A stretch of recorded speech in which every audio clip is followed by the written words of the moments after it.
অনেক অতিথিরা, তাদেরকে আমি আজ 5ই সেপ্টেম্বর উপলক্ষে একটা কবিতা আবৃত্তি করে শোনাচ্ছি। কবিতাটি বয়ঃসন্ধিকালের কবিতা। কবিতাটি একটি বাবা এবং তার সন্তানের একটি সংলাপ। কবিতাটির নাম টিউটোরিয়াল। লেখক জয় গোস্বামী। তোমাকে পেতেই হবে শতকরা অন্তত 90 বা 90-এর বেশি। তোমাকে হতেই হবে একদম প্রথম, তারপর মাত্র 85। 5টা নম্বর কেন কম? কেন কম? এজন্য আমি রোজ মুখে রক্ত তুলে খেটে আসি। এজন্যে তোমার মা কাক ভরে উঠে সব কাজকর্ম সেরে ছোটবেলা থেকে যেত তোমাকে স্কুলে পৌঁছে দিতে। এজন্যে কাঠ ফাটা রোদ্দুরে কি প্যাচপিচে বর্ষায় সারাদিন বসে থাকতো পার্কের বেঞ্চিতে কিংবা বাড়ির রোয়াকে। তারপর ছুটি হতে না হতে ভিড় বাজাতে মিনি বাসের ছেড়ে অটোওয়ালাদের খারাপ মেজাজ সহ্য করে বাড়িতে এসে না হাঁপিয়ে আবার তোমার পড়া নিয়ে বসতো, যতক্ষণ না বাড়ি ফিরে আমি তোমার হোম টাস্ক দেখছি।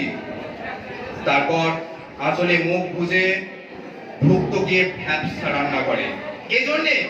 এজন্যে হাড় ভাঙা ওভারটাইম তোমার জন্য আন্টি রাখতাম। মোটা মাইনে ভদ্রতার চা জল খাবার সপ্তাহে 3 দিন। তাতে কত খরচা হয় রে রাস্কেল, বুদ্ধি আছে হিসেব করবার? শুধু ছোটকালে নয়, এখনো যে টিউটোরিয়ালে পাঠিয়েছি, জানিস না কিরকম খরচাপাতি তার? ওখানে ঢুকতে সবাই প্রথম হয়, প্রথম। কারোর অধিকার নেই দ্বিতীয় হবার। রোজে যাস, দেখিস না কত সব বড় বড় গাড়ি পাড়ায়, কত সব গাড়ি আসে, কত বড় গাড়ি করে বাবা মার ছেলে মেয়েদের নিয়ে আসে। আর ওই গাড়ির পাশে না, পিছনে ওই অন্ধকারটায় রোজ দাঁড়িয়ে থাকতে দেখিস না নিজের বাবাকে?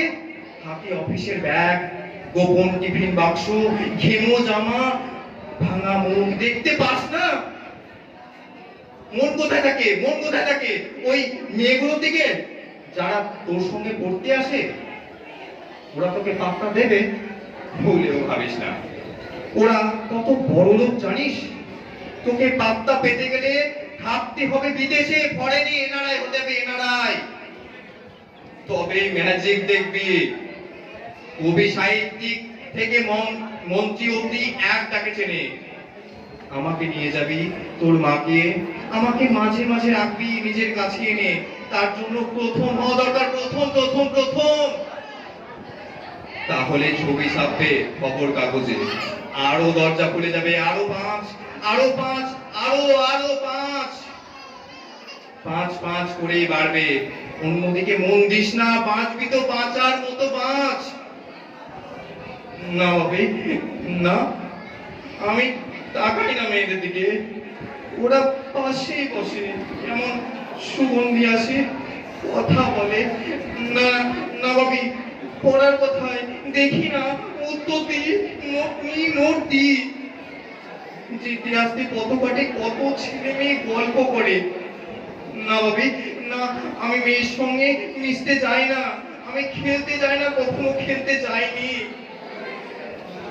হ্যাঁ ভাবি, হ্যাঁ, আমার বন্ধু নেই, কিন্তু আছে একজন, অপু, একই ক্লাসে পড়ি। ও বলেছে ওর বাবাও প্রথম হবে। বলেছে খবরের কাগজে ওর বাবাও চেয়েছে যেন ছবি ওঠে। হ্যাঁ ভাবি, হ্যাঁ, অপু বলেছে পড়াশোনা হয়নি একদম। বলেছে ও ব্যাগ পাবে, ব্যাগ পেলে অপু জানে বাড়িতে কোথায় বাথরুম সাফ করবার অ্যাসিড আছে, ও জানে। হ্যাঁ ভাবি, হ্যাঁ, ও বলেছে উঠে যাবে কাগজের প্রথম পাতায়। নমস্কার।